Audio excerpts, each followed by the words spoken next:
Welcome everyone to our webinar today, The Value of Clinical Quality in Virtual Care Delivery. I'm Emily Rapley with Becker's Hospital Review. I will share a few housekeeping notes before we begin. We will start today's webinar with a presentation and we'll have time at the end of the hour for a question and answer session. You can submit any questions throughout the webinar by typing them into the Q&A box you see on your screen. We look forward to hearing your questions. Please note that today's session is being recorded and will be shared after the event. At this time, I want to thank today's webinar sponsor, Teledoc Health. Teledoc Health works with over 300 hospitals and health systems to extend virtual care services to patients and just recently earned 2 accreditations through Clear Health Quality Institute's Telemedicine Accreditation Program. Thank you, Teledoc Health, for sponsoring today's webinar. I'm now pleased to introduce our presenters. Here today, we have Dr. Jason Tibbles, who is the Chief Quality Officer at Teledoc Health. He is responsible for leading the organization's strategy and delivery of excellence in clinical quality.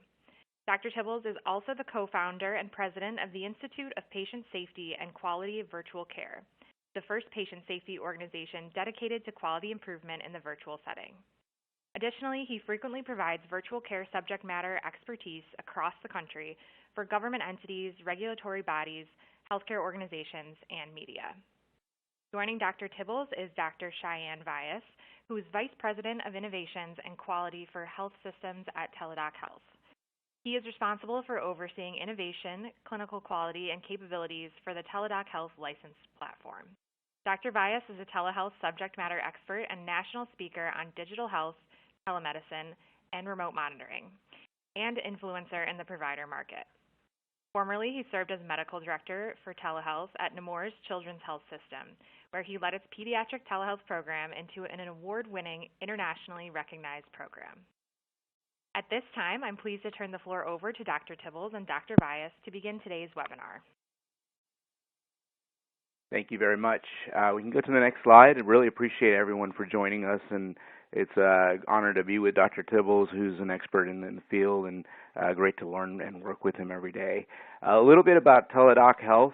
We are the global leader in virtual care. We started in 2002 as a venture-backed entity and went public on the New York Stock Exchange in 2015. Being public, we have a lot of analysts that follow the company, and so a lot of our data is publicly available, and happy to provide resources at the end of this with our key folks. We are in more than 20 different countries around the world in terms of our offices, and we are in 130 countries globally.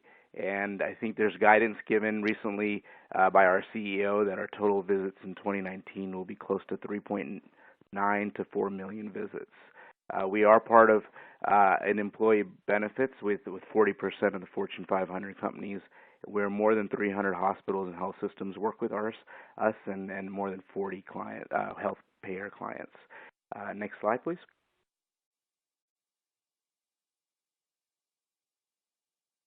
Great. This is a busy slide, and I respect that, but it really speaks to the depth and breadth of Teledoc Health. We're more than just an urgent care telehealth offering. We offer a lot more in the virtual space, and at our core, medical quality is the foundation of virtual services that we offer.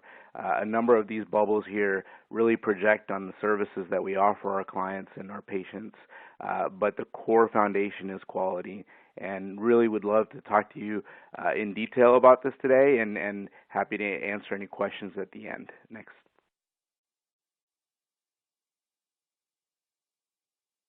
So as we know, healthcare costs are increasing, and the shortage of physicians is also increasing. This leads to a problem with access to a number of our patients around the United States and the world, and consumer expectations are changing as other industries have digitalized their offerings. This really lends virtual care and is essential for us to deliver high-quality health care in the virtual setting as these markers increase. Next.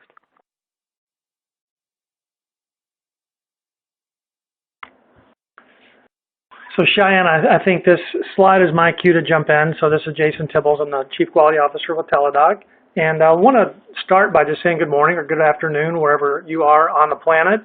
And thanks, Emily, and thank you to Becker's for hosting this webinar today. And also want to point out Cheyenne as a resource for everyone on this webinar who really is a subject matter expert in the area of telemedicine and virtual care, specifically in the provider market, and we're really, really fortunate to have him. So I encourage all of you to reach out to him, and I'm certain he would welcome that.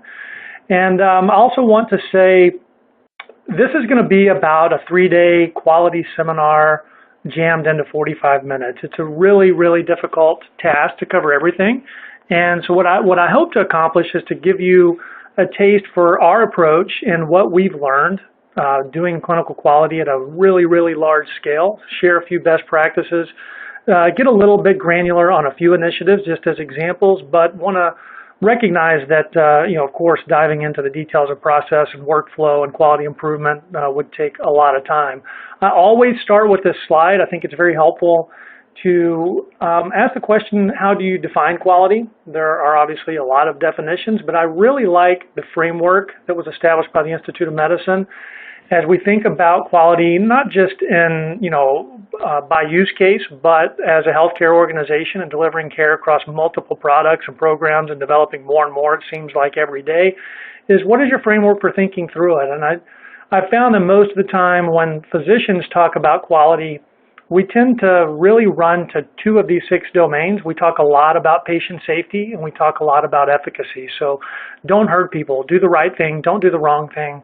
Both very, very important domains in clinical quality. But I also want to point out the importance of some of these others. And, if you ask, well, I did ask Brent James one time, what is the biggest predictor of health outcomes? And without blinking, all of you on the call probably know the answer, which is, what's your zip code? And so as we think about virtual medicine and its ability to really impact healthcare across all of these domains, it shouldn't matter where you live. We should all have access to great quality care. It should be patient-centered and efficient and timely. And as we think about quality, we always frame measures and other things in this context. I also want to point out, as we're going through this, what you're going to find is, in many ways, managing clinical quality and virtual medicine is no different than many of you are doing it in your organizations. A lot of the same principles apply. We use a lot of the same methodology that you're using. And then in other ways, it's quite use case specific and a bit nuanced when it comes to telemedicine. I'll point out a few of those. And so we have some unique opportunities, which, if we're going to do 3.9 to 4 million visits this year, obviously we have lots of opportunities to learn from those data. And it also gives us a unique challenge, which is how do you scale quality across millions of consults? So next slide, please. Here's how I'm going to organize my thoughts around it over the next few slides as we roll over onto the right side. I'm going to hit kind of 3 topics, and I'll start with our clinicians, physicians, and other non-physician providers. I'll talk a little bit about quality vigilance, and this is where things like surveillance and infrastructure, what are the things that you're doing to support your virtual providers on your platform? And then I'll end with the most fun topic, which is quality improvement, which is different than quality surveillance. Next slide. And Cheyenne, I want to point out, feel free to jump in here at any point if you want to redirect me or have a question. Cheyenne deals with me a lot and has heard me speak a lot, and so if there's anything he wants me to focus on, feel free to jump in. So pretty much every personnel mistake I've ever made in medicine or otherwise, I can tie back to hiring. And I will wish I'd gone back and done a little more diligence in the beginning and will think that, if only I had looked a little closer, I could have identified that that was a bad hire.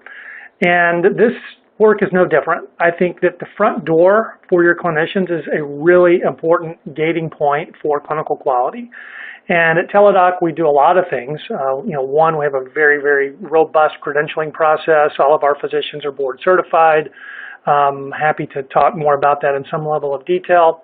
Lots of education up front. Some of it is, consistent with other delivery sites and compliance and HIPAA And some of it is more specific to virtual care. We do a lot of education around website manner because delivering virtual medicine is a little different and new for some physicians. And so we spend a lot of time helping them become prepared. So things like mock consults, training them on virtual care specific guidelines, and we track this and we test it. And in the end, what we really want to do is hire great physicians who want to do great work and then equip them for success in virtual medicine. And all of this sits in an environment inside Teladoc that's very well supported. So we have our telemedicine physicians as, in other parts of our organization, we have a huge network of global experts across 450 medical subspecialties with lots of knowledge, whom we lean on a lot when it comes to developing best practices in virtual care as we roll out new products. And then we have staff physicians supporting that work as well. And more importantly, all of this really is very well supported at the highest level. You know, it's one of Teladoc's core missions is unsurpassed quality. So that comes across from our board in two ways. One, we have a quality of care and patient safety subcommittee of our board chaired by former Senator Bill Frist, who has a very loud voice in quality and resources us very well when it comes to quality improvement. You might know Helen Darling, who was a previous CEO of the National Quality Forum and also of the National Business Group on Health. Mark Smith, who's just a brilliant thinker, is out at UCSF and is on the board of the IHI. We have a global medical advisory board with people like Judd Hollander, who runs telemedicine at Thomas Jefferson, David Shulkin, who was a former secretary of the VA, Bob Wachter is the chair of medicine out at UCSF, and if you haven't read it, wrote a really interesting book called The Digital Doctor. And then Peter Rasmussen, who's at Cleveland Clinic running telemedicine, is also on our medical advisory board. The point being we are well supported at the top, which I think is important for your organizations to get buy-in, so that as you do want to resource quality, things that may not directly drive revenue can be a challenge to resource in organizations. Well, it's not the case here. We're really happy about that. Next slide. This is just a bit of an organizational structure slide, and the only point of me showing this is really to point out that all of this flows to the top and the highest level where we are so well supported. And that's where the mission should start for all organizations. The other thing that I think this highlights is that at Teladoc Health, we do not see ourselves as solely a technology platform. We really view ourselves as a healthcare service organization built around great technology, and leveraging phenomenal technology with physicians and those that are delivering the service is really important, and I think it colors the way that we look at managing quality. Next slide. This is just a high-level look at some of the components in the quality vigilance area.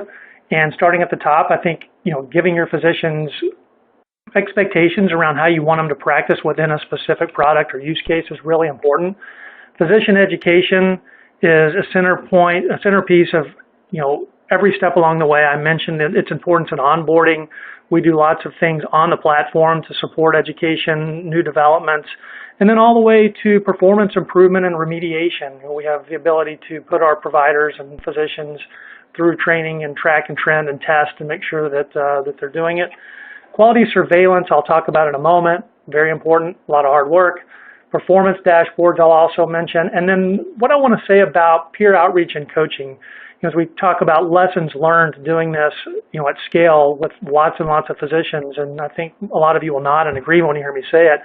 Managing physicians, especially when it comes to performance improvement and corrective actions and those types of things, we've learned is really best done by other physicians. So we use lots of things to identify physicians that may need outreach. I'll talk about some of that, but in the end, a lot of times this does boil down to, like it does in most hospitals and health systems, to having conversations from peer mentors, and we do a lot of that, and I'll talk a little bit more about it. Next slide.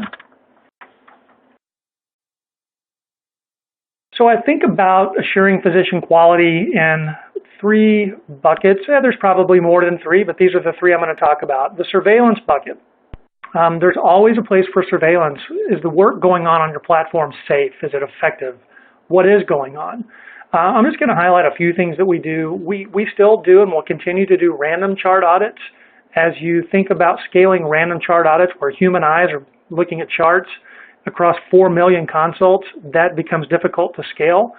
We feel like this gives us a really good aggregate view of what's going on the platform, and we look at things like documentation and clinical practice guideline adherence and patient safety concerns and pediatric dosing and many other things that we train the team to evaluate. But where the real meat is when it comes to surveillance, at least in our organization, and if you're not here yet, if you're ever going to deliver quality virtual medicine at scale, the real money is in data analytics. Is what are you doing to look at your data across all providers, across all visits with 100% surveillance? What are your KPIs and key measures? Think about it this way, we don't want to go to the haystack and dig through looking for the needle. We want the metal detector to tell us what part of the haystack needs to be looked at so that chart audits become more focused, and we're really thinking, like many of you do in the hospital systems, about focused provider performance and ongoing performance. And then, in the end, providing feedback. And this data point, I think, is really, really important for this audience. I personally think, and Teladoc thinks, and Cheyenne, I'd love to hear what you think, that it's incredibly important that you own your data. You can't take a data analytic approach to quality improvement if your data is housed and living somewhere else and is mixed in with lots of other data. So, Cheyenne, I don't know if you have any thoughts around that or what your experience has been. No, that's exactly how we designed our platform that hospitals and health systems use. So when your physicians or the Teladoc physicians touch your patients on the Teladoc license platform, the data always stays with you. So we don't document outside of your platform. And to your point, Jason, having that data available every day is very important so you can provide surveillance over how Teladoc is providing care for your employees or for your consumers is very important, and we take that feedback. So this morning I've received a few emails from medical physicians that use our platform, and they provide us daily feedback on how our physicians are doing. So not only Jason built this very high-level quality program with a number of awesome teammates, but we're also working with our clients to ensure that we're delivering medical care to their level, their name brand. So very important, and it's something that is unique in the industry. Thanks. So performance improvement, this is one I could definitely spend a day talking about. It's a really, really important topic, especially when you're talking about, performance improvement among physicians, which can be challenging at times. And while having the right processes and those things in place is super important, I think number one is building the right culture. And I'll talk a little bit more about that when I get to talking about the PSO. But what we've tried to do at Teladoc Health is to build a just culture, which is a buzzword many of you are probably familiar with. And where performance is really about shared learning and improvement. Here's what I say often is, almost all physicians wake up in the morning wanting to do good things. They want to take good care of patients. They want them to be happy. Now, most of us recognize there is that, 1% or less that wake up with pathology and maybe aren't capable of thinking that way, and we have the job of finding those too. But most people want to get better. And when this is done in an environment that's positive and not punitive and disciplinary where possible, we've found that physicians are really, really receptive. So again, that's a whole other day talk, but performance improvement, really, really important. And then in the end, you do need some level of accountability. And so things do bubble up out of surveillance and out of performance improvement where, the analogous body in a hospital would be a medical executive committee. We have what's called a clinical quality executive committee, which is where formal peer review and formal investigations end up, which does happen at times. This can lead to corrective actions. Can lead to removal and even MPDB reporting for clinical quality concerns. This is quite rare, but it does happen. When you do 3 million consults, you're going to have a few of these.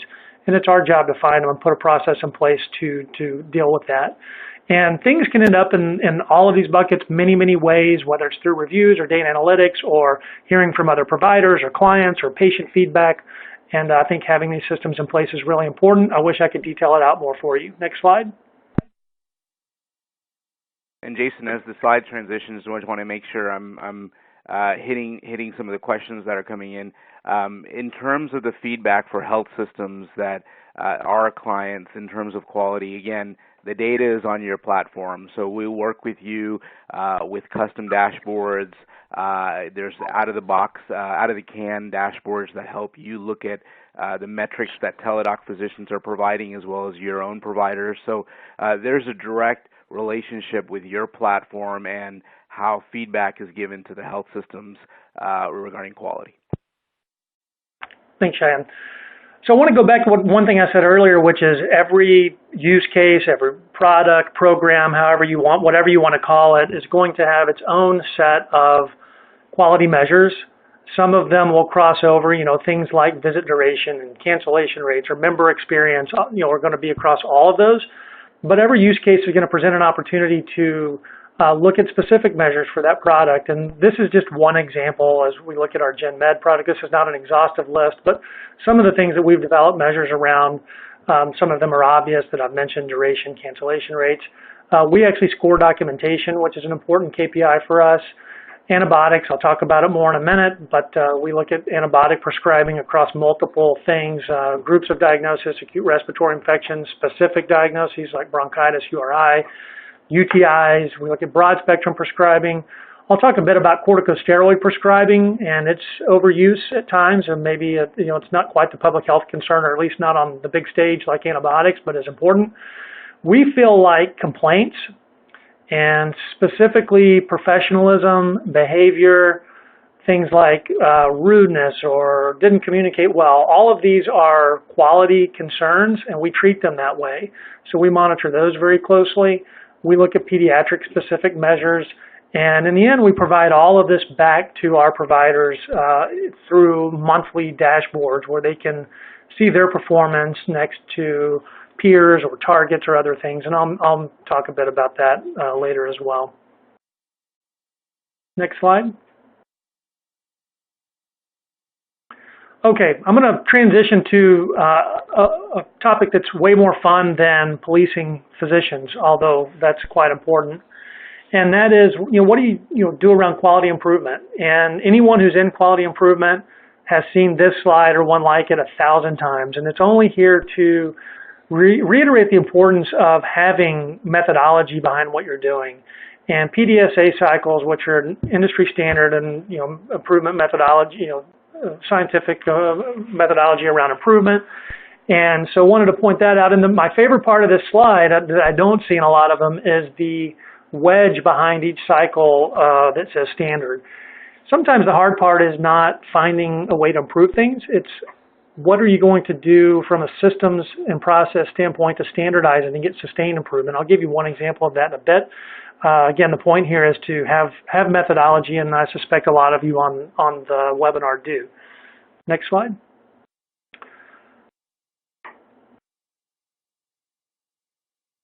So I like this quote, but I want to qualify it.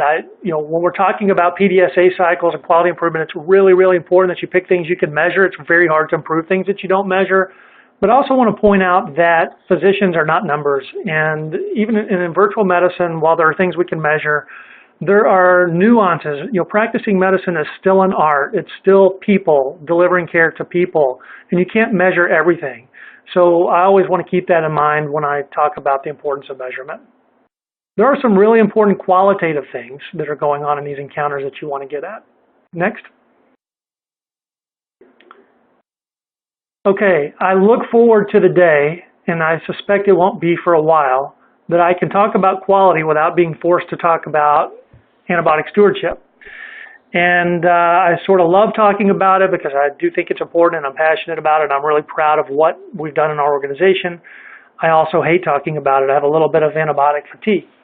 And this is just how I am. I think it's really important to point out, last spring, and I was minding my own business, and when the article came out in Pediatrics around antibiotic prescribing in pediatric patients in the journal Pediatrics, for about a month, I dreaded going to my email because it was going to be full of from all of my contacts and some clients and others wanting me to talk to them about that study.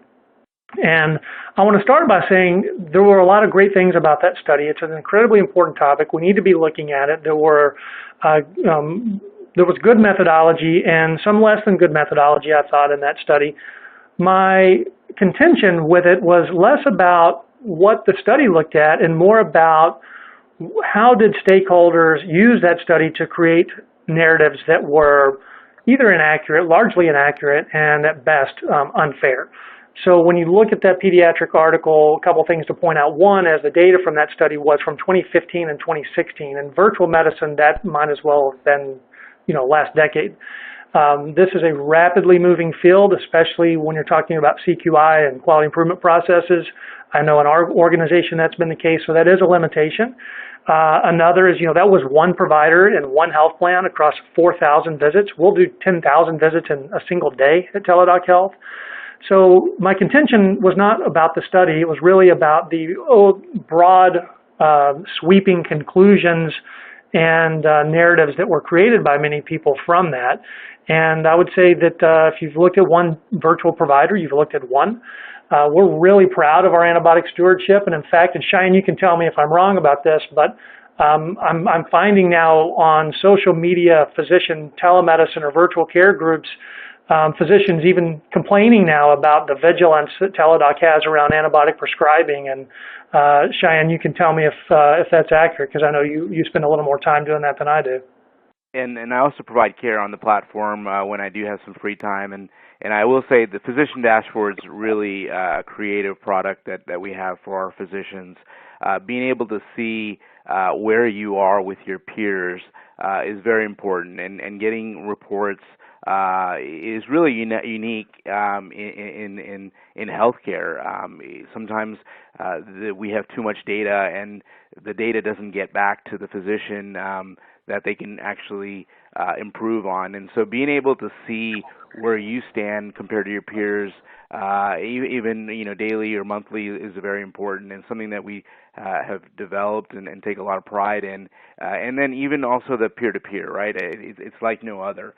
Being able to talk to other physicians and get really outreach and coaching on how to improve. We haven't been taught telehealth in medical school or in residency, although we are now started a fellowship program with the Thomas Jefferson University. We're now training fellows. This is really unique, and it's the only one in the country. So outside of that, there's just really not enough education going out to help create virtualists. And having this ability for Teladoc to go out and train, educate our physicians from the beginning, but then as they go out and see patients on our platform, having that peer-to-peer and that physician outreach is really important. And Jason, it is. You can't prescribe antibiotics unless it's in the clinical guidelines. So our physicians hear that daily, and it's been said that we do something between 9,000 and 12,000 visits a day. And so we're doing a lot of telehealth visits, and our physicians are feeling us with our education and the importance of antibiotic stewardship. Yeah, so this has been a multi-year program with multiple quality improvement initiatives, lots of education at onboarding. We have remediation education. We put education at the point of care when our providers, our physicians are doing visits to support that. And then some of you will be happy to hear one of the best interventions that we put in place is actually patient-facing education and setting of expectations. So, for example, a mom registers for a visit for a pediatric patient and puts in the complaint of ear pain. She's going to get a conditional message that, basically based on those demographics, this is a pediatric patient with ear pain. It's unlikely that we'll be able to definitively diagnose an ear infection without visualization, and essentially don't expect antibiotics. We're still happy to talk you through it and see if we can help you, but it gives them the ability to either opt out of the visit or at least to appropriately set expectations. Our physicians have been really grateful for that. So lots of things I could talk about here and don't have time. The data-driven initiatives are really about identifying outliers and then putting peer-to-peer outreach in place. By the way, not just for the negative outliers. It's really important to identify your positive outliers and learn from them. So those unicorns who prescribe phenomenally and patients love them, getting best practices from them and distributing those is really key. And then I'll talk about the research component in a moment. Next slide. So this control chart, and I'm guessing if there's 500 people watching this, there's maybe 2 of you who care about control charts, but I do. And this is just a control chart showing our dashboard initiative, and this is a proxy for antibiotic avoidance and bronchitis. The rates aren't important. We don't share them publicly, but we do. I'm happy to share them one-on-one, but they're quite good and significantly above the most recent HEDIS reported averages. And for those of you who do like control charts, you can see how nicely this initiative caused a bump. Simply letting physicians know, here's your rate, no judgment attached, here's a target, or here's a peer reference. So if you're not doing this, this is probably the biggest bang for your buck. Next. The point of this control chart really has less to do with the topic, which is overprescribing of corticosteroids and ARIs, which, a big study came out of the University of Michigan, probably approaching 2.5 years ago, identifying, really quantifying for the first time in a big study, the negative and deleterious consequences of short-term steroids and the increase in fractures, sepsis, and venous thromboembolism. This is a bit of a geographic phenomenon, especially in the South and the Southeast. If you're in that part of the country, you should look at this measure. And we found back in 2017, we were overprescribing this. There's been one publication looking at the rate in brick and mortar settings done by Evan DeVoren at Ochsner. It was a really great, quick look in JAMA at this. And so we just decided we wanted to fix it. And so we put an intervention in place that was around lots of awareness, education, point of care messaging, and then outlier peer-to-peer outreach. And the point of this is not about the improvement. Now we're at less than half of the national average. This is I'll just tell you, it's around 4% is where this runs today, as opposed to the national average, which is around 11. The point of this control chart is, when I talked about the standardization, it's how do you fix something and then sustain it? That's the hard part. And so really we're proud of this initiative because we've been able to put systems in place, despite new providers and physicians coming in, every month, continue to perform really well in this measure. Next slide. And wanted to put one slide in here. We do a lot, as you remember the slide that Cheyenne showed. We're focusing a little bit on general medical because we have to pick a use case, but these are some measures in BH. So obviously a very big topic, which we do. This is our fastest growing product or program. And we're using today the DSM-5 cross-cutting tool to measure severity of depression and anxiety and other things at every visit, and shown steady and consistent improvement across visits. So this is one of our key measures in behavioral health. There are lots more. Next slide. Okay, so we're changing gears a bit, and I'm going to move into research and thought leadership. So as by far the global leader with by far more visits and data than anyone else on the planet in this space, we think it's really, really important and our responsibility to leverage that, not just for us, but to partner with others, learn things in a way that can be published and shared with others. This is an example of some of that. I'm going to talk about most of these on specific slides. I will point out one that I don't have a slide on, which is a very recent AHRQ grant that we received in collaboration with Harvard Medical School's Division of Primary Care, looking at closing the loop, which has to do with building systems and processes for follow-up of labs, referrals, and other things that are high drivers of misdiagnosis and loss to follow-up, and building a system and not only testing it in the brick and mortar setting, but in a virtual care space. And then Cheyenne, you mentioned the Thomas Jefferson relationship. I don't know if you want to say anything else quickly about the Cincinnati Children's relationship, which is quite fun. Yeah, absolutely. Cincinnati Children's one of the best children's hospitals I've ever worked with, and arguably one of the best in the planet. We're working with them to develop the first pediatric-specific platform, so children don't go to an adult ER. It's not one size fits all. So allowing children and their parents to be seen by telehealth is important, and they shouldn't have to follow platforms that are specifically built for adult medicine. So that's true for physicians as well. So pediatricians, obviously we like different rules and we like to use different tools to take care of children. So we shouldn't be cumbersome down to the adult side. So again, this is a really great partnership, and Thomas Jefferson relationship is really great. We've been able to build a boot camp with them, so you can go on site and work with Thomas Jefferson leaders, really learn on the best in class in terms of telehealth and how they're doing it to scale. So again, our partnerships, all of our partnerships, we work with our clients to really develop the platform and to really lead the way in telehealth. So those are two awesome partnerships. Happy to work with and get the privilege to work with and talk to them every day. Thanks, Shan. Next slide.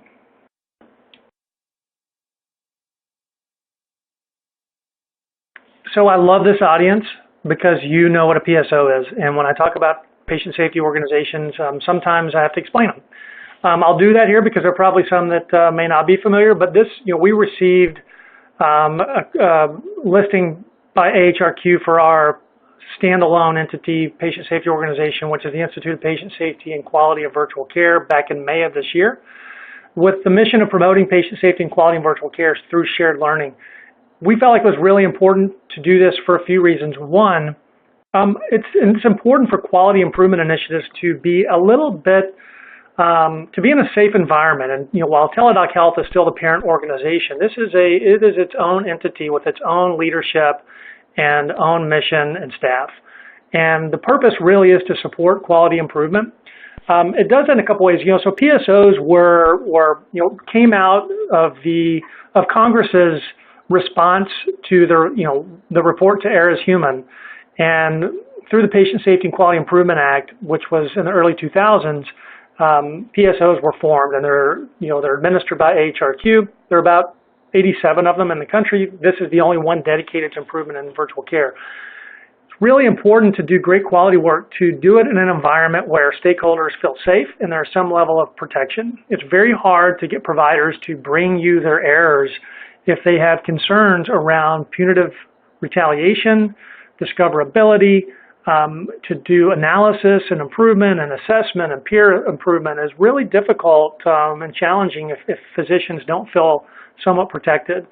Equally, as we look to work with research partners and other clients and others that we collaborate with, which, by the way, this PSO gives us a great opportunity to collaborate with some of our key stakeholders and clients. It gives us an ability to share data in a heavily protected way, where all these data are subject to federal level protection of privilege and confidentiality. So we're really thrilled about this. I'll share with you one of our first initiatives in the PSO in a moment. But again, this is an opportunity to make other stakeholders and clients feel very comfortable when we share data together and then work on quality improvement together. So we're very excited about this. Next slide. I wanted to expand a little bit on there's lots more I would love to tell you about this study because it's just so fun. This is, by the way, this was a partnership with USC and Northwestern. This is not USC and Northwestern got this grant and tagged us on as a site. We applied for this together. It's very hard as a publicly traded company to get an AHRQ NIH funded grant. And in partnership with USC and Northwestern and the experts in the space of behavioral economic nudges, we were able to do this. So this is a 5-year quality improvement study, controlled, randomized on our platform. And here's what we're looking at. So the main thing in the study is, what are these behavioral science nudges that get physicians to do the right thing and not do the wrong thing? So specific to antibiotic prescribing. In general, physicians know what the right thing is to do. What are the other things going on? Some of the interventions that have been successful in brick and mortar, things like peer comparison or accountable justification or public commitment, and some of these social norms that have been really successful, we will adapt and do on our platform. We are also working with the really brilliant people in this research group at developing some new novel interventions that have never been tested. And we will get into that aim of the study in 2020. This has been going on since last year. We're wrapping up aim one of the study, which we expect to be published in 2020, probably early 2020. We'll really get at a good descriptive analysis of what's going on around prescribing and looking at things like patient demographics and physician demographics and workload and everything you can imagine.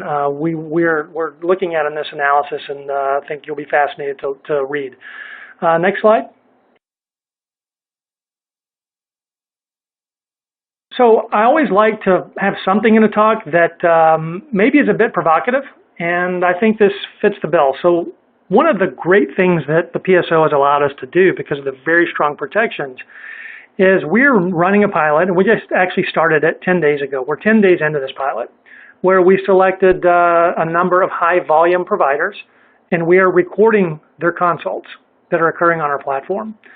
Patients know, they know that they're being recorded. They have an ability to opt out. Most are not. People we're finding are quite comfortable and familiar with being recorded for quality purposes.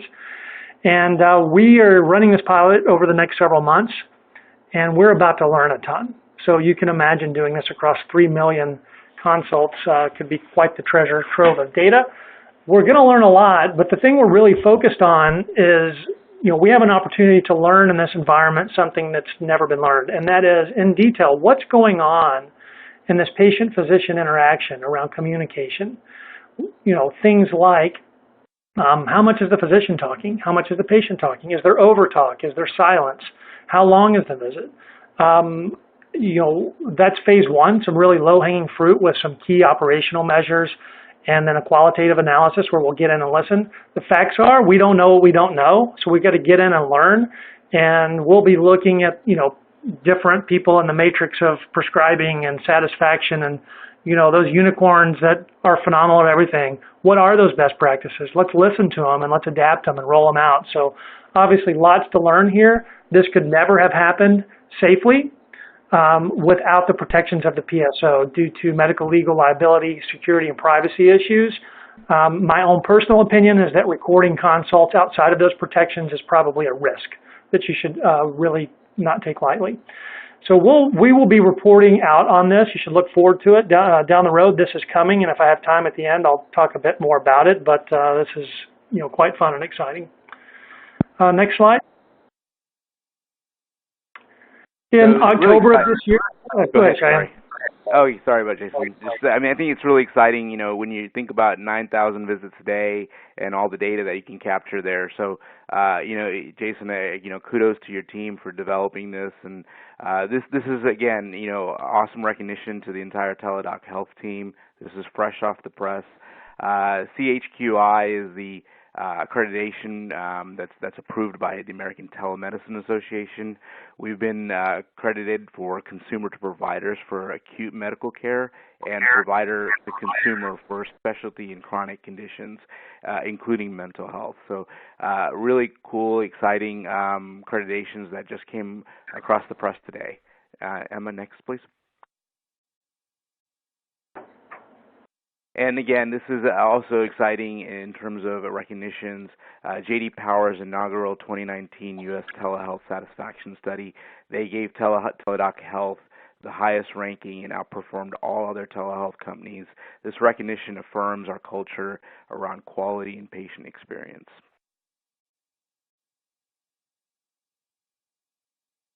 Next slide. And, at a high level, Jason spoke a lot about our quality program, what we have in place, and this really speaks to the organization's priorities around quality and high-quality care. Our Teladoc Health Network, that's our physicians. It includes our providers and our global expert panel.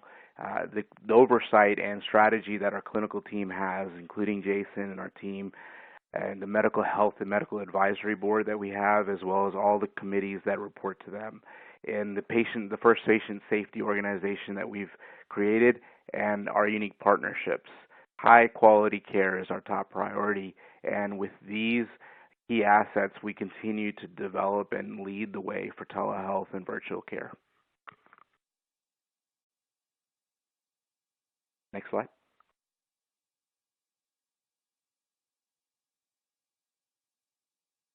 Thank you very much for this, and we'll hand it over now to the Becker's team. Thank you so much, Dr. Tibbles and Dr. Bias. That was a fantastic presentation. We will now begin today's question and answer session. As a quick reminder to our audience, please submit your questions by typing them into the Q&A box you see on your dashboard. We will try to get through as many questions as we have time for today.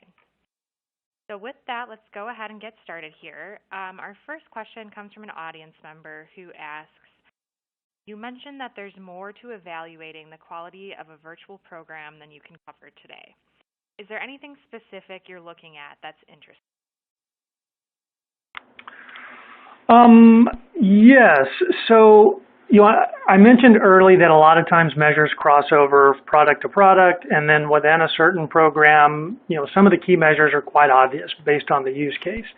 I think where my interest is going now is in developing measures that don't exist yet around some of the use cases in virtual care. So, for example, I'm really interested in measuring appropriate utilization. So you hear people talk a lot about utilization and driving utilization, very important, and you should be doing that.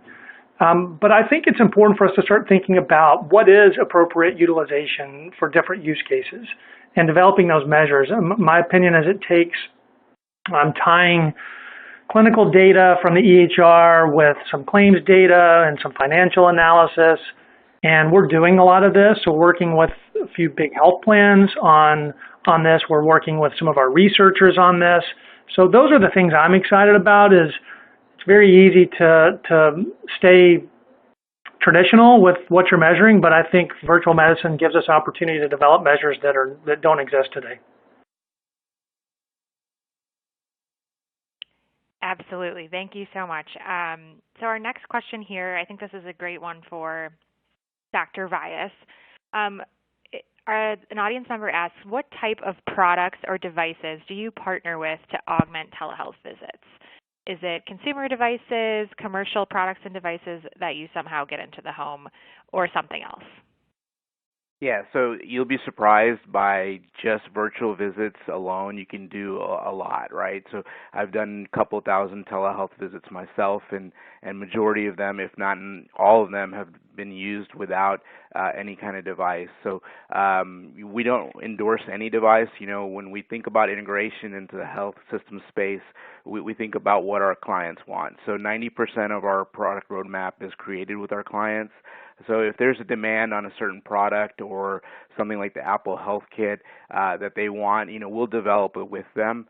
We don't endorse anything specific. Obviously, anything that we can use to help augment telehealth is something that we look at, and we do have a number of things that we've integrated into the platform, and a very few key products out there that a lot of our consumers, our health systems, are paying for. So try not to get into advertising or promoting any brand, but we look at devices that are FDA approved, that are easy to use, and so we are continuing to look at all kinds of products to help augment care. But again, when I talk to clients and physicians, you really seeing the patient is virtually is almost 90% of the exam. So having the other products and stuff really, in my opinion, can be expensive.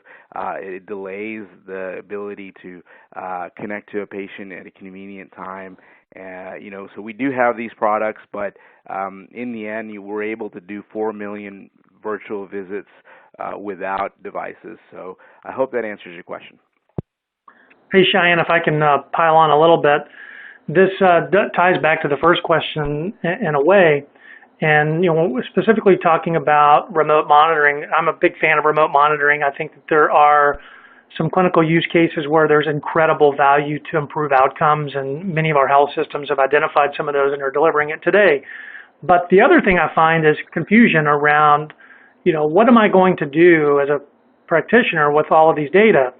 And that's where part of our job, when I talk about developing new measures and looking at outcomes, I think it's really important that we think about that and really look at it, study it. There's a lot of opportunity for research in this space. But just as an example, what do I do with how many steps you take a day? There's information here. There's something to learn from it, but I don't know what it is yet, and we need to look at it. So I think we have to differentiate those use cases where devices and remote monitoring have been well established to improve outcomes. Some of them make perfect sense, versus where is this just kind of a fun thing to have and talk about in the press, but adding very limited clinical outcome value. So sorry for the pile on, but couldn't help it. No, that's great. And, it's very easy to get distracted by something new and shiny, right? And that looks sleek. But really being able to connect to patients virtually on demand or scheduled, integrated into your EMR is really the first step. And we're big fans of the crawl, walk, run, right? So as you develop your telehealth program, you need to kind of think about that. And there's a number of quality metrics that you need to think about as well when you talk about virtual care just by itself, but adding a peripheral device or data outside of a virtual visit, is also crucial to include quality in those metrics. So as you think about those devices and really expanding your virtual care, you need to create quality metrics that you can continue to monitor and improve on. Absolutely. Thank you both. I think that crawl, walk, run mentality is something that can be applied in a lot of places. So our next question here is about physician engagement. What are some effective strategies for engaging physicians to embrace virtual care? So Cheyenne, I'm just going to give a quick answer, but I think you're probably really well equipped with this audience to talk about it. We're a little bit spoiled at Teledoc Health, so most of the physicians that are providing services for us came to us. And in fact, in a lot of our areas, we have waiting lists from physicians who are wanting to get on our platform, and we just don't need them today. So we're a little bit spoiled in that way. I think for most people, this works. Walk in the room, ask who's interested, who are your champions. You'll be surprised, and it's more now. 3 years ago, maybe 2 hands go up in a room of 25, and now maybe it's more, 5 to 10. But I found that pushing people into virtual care doesn't work very well. And Cheyenne, your experience in the health system world may be different, but that was mine. Yeah, absolutely. And I got a couple of colleagues from my previous position on the webinar, and they can vouch for this. Really allowing physicians in your health system or your health plan to practice telehealth and let them have the tool to do it will really expand their number one, it'll create that that real focus for them to really think about. So we haven't practiced telehealth, like I said earlier, ever, and so really thinking about how to be creative and take telehealth to the next step, it's really important. So we work with a number of hospital and health systems, more than 300 of them, and when we talk to their providers and their physicians, we learn so much insight. So a number of our clients, in fact, all of them are practicing beyond just acute care medicine, and learning ways that they're delivering virtual care is amazing. And I think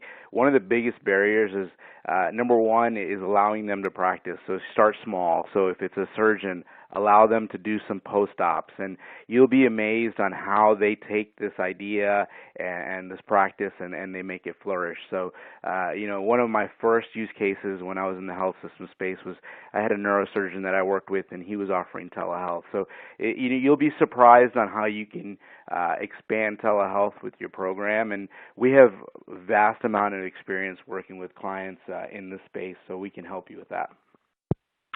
Hey, one other thing just to add, and is at a high level way to maybe think about this is, and how we're thinking about it is really looking at physicians as a customer base. And, there is a huge value prop when it comes to virtual care for physicians. And so everything we do on the platform, we think about, is this going to reduce or increase friction for our physicians? And we want to build things that make it easy to do the right thing, hard to do the wrong thing, and let them focus on taking care of people and reducing burden. So I would say it's a real opportunity, if you design things well, to create a place for physicians to go and practice in a way that's more consistent with how they want to. Thanks so much for sharing your insight there around physician engagement. So our next question, an audience member would like to learn a little bit more about the USC study. So can you tell us a little bit more about what you hope to learn from that study? I'll try. That's a lot is the short answer. The brief answer is a lot. There's so much I could share here. I will, as I think about it, here's what I'm most interested in, I think, and it may change tomorrow, is nowhere in the literature does it exist where someone has looked at improving antibiotic prescribing or nudging physicians while taking into account its impact on the member experience. So I kid with people all the time. I could win the antibiotic war tomorrow. I'll just remove all antibiotics from our drug list. Our rate will go to 0 across all products tomorrow. I'm the winner. I'm the champion. You all have to send me a plaque. I'm the antibiotic winner. At the same time, I will ruin all patient experience and probably Teledoc will go away. So I can't do that. So it's really important that we think about the member experience. And one of the things we're doing in the USC study is we are carefully considering impact of member experience. And in fact, we'll be putting interventions in place. Hopefully, we'll find some that not only reduce or nudge physicians to prescribe less when appropriate, but also maintain or perhaps even improve the member experience. So you can imagine there are things that we will do on the member side when it comes to behavioral economic nudges. So I think that's my answer today about what I'm most excited about, mainly because no one's ever done it. And just to add, we have a number of clients that have produced papers on their platform, right? So, a good example is Thomas Jefferson, how they've improved OR efficiency, how they have improved patient satisfaction with their platform. So a number of studies are already out there with our clients, and I encourage you to follow up with our team, and we'll be happy to kind of provide those. And we're, continuing to work with USC and other organizations to really take the first step in telehealth, right? There is no standard today, and we are out there to create it with the vast volume that we're seeing and the amazing quality team that we've put together. Excellent. Thank you so much for sharing that. It looks like we have time for just one more question today. So our last question here is, how do you measure patient satisfaction? Are you using a third-party vendor for that or something else?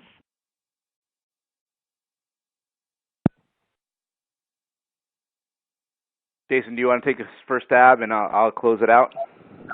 Sure. I'll answer that for, I'll leave the health system market to you and how our clients are doing that. At Teledoc, we survey this. We send a survey today at 72 hours.